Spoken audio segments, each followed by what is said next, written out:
Or is it yellow? Mm-hmm. Hair on my face, I know. You can really tell it's gray from this vantage point, you know. Or does it look yellow? Mm-hmm. We talked about that before too, but whatever. Mm-hmm. All right, so I've been looking through the Vulgata, and they do use mammae for female breasts too in Song of Solomon.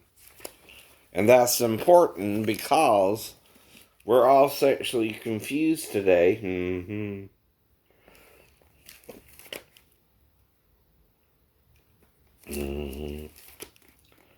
And some of us want to be gay, and I'm not saying you can't be, but I'm saying you have to do it with respect to heterosexuality as well. That's what I need to know.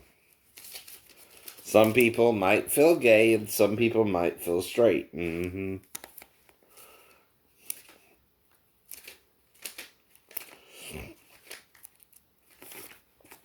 Now, not having sex with a 4-year-old or trying to wait for marriage or a committed relationship ain't gay either. And no, no.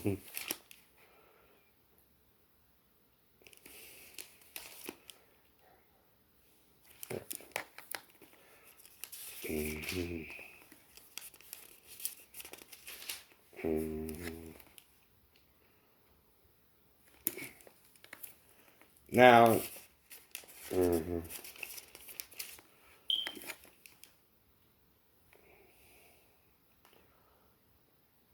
mhm.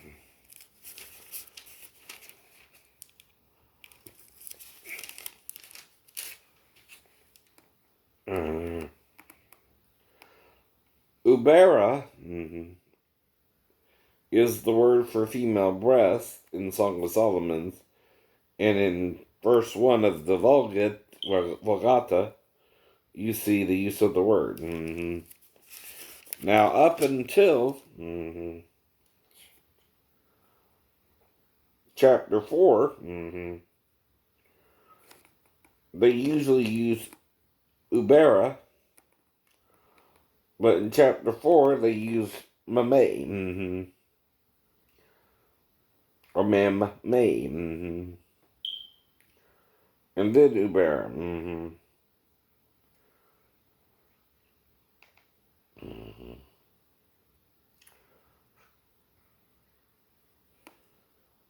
Now, this ties in to the use of the word mammalia, with kings and with Jesus.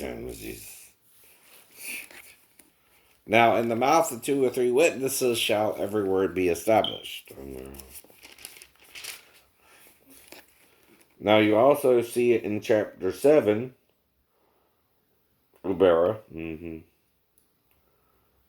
verses 3, 8, and 12. In chapter 8, in verse 1, 8,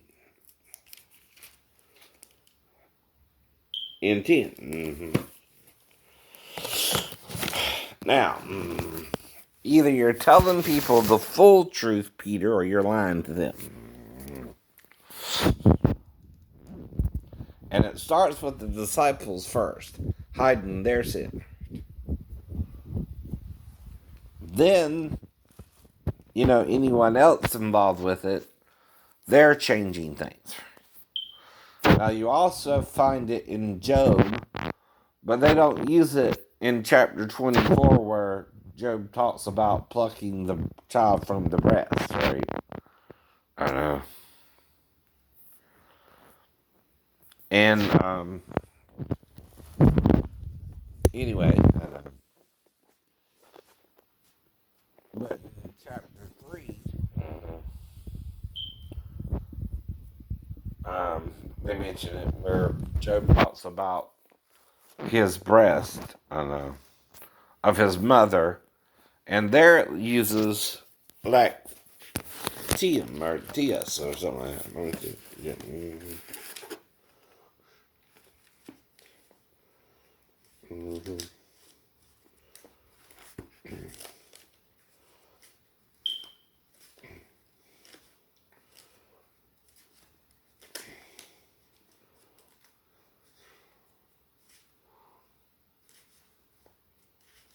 Mm.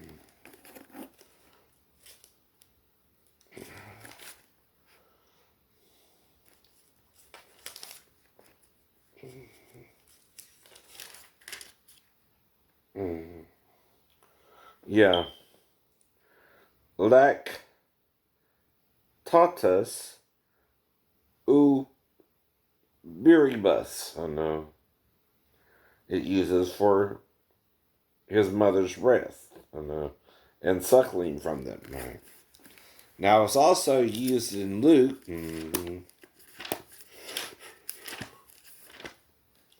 As well in 23:29.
And in 11:27,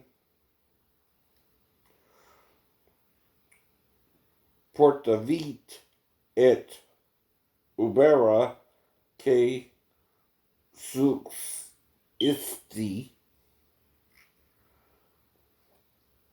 et Italy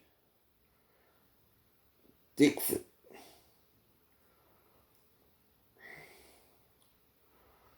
Again, you see the word ubera, right?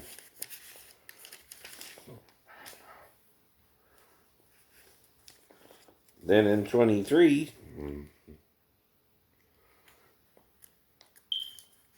it goes back to lactum again, right?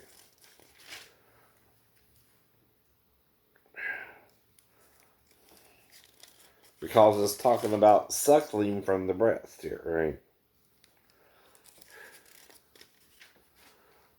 So,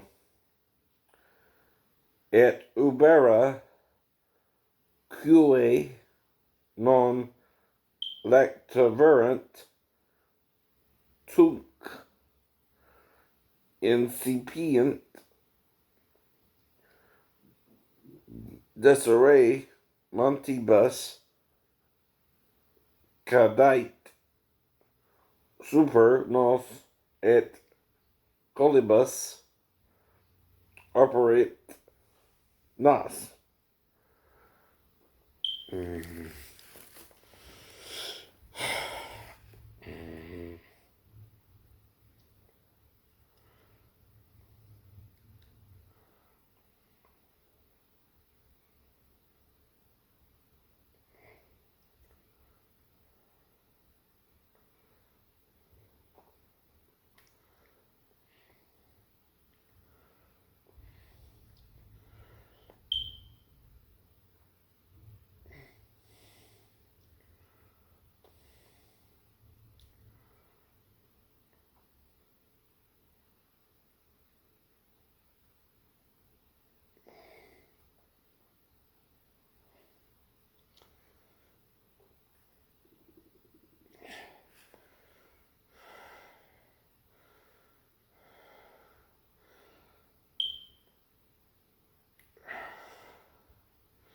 Now they're supposed to use again porta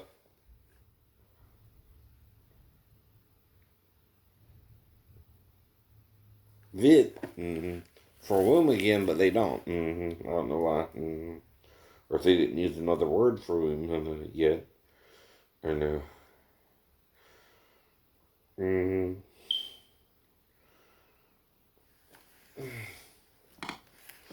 But it's supposed to say, and they shall say, blessed are the Wombs that never bore and the paps that never sucked, right?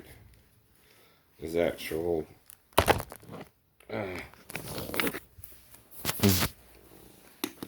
passage.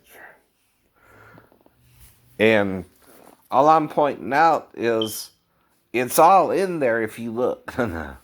But if you don't look and you take it for granted, you'll miss it. Have a nice day.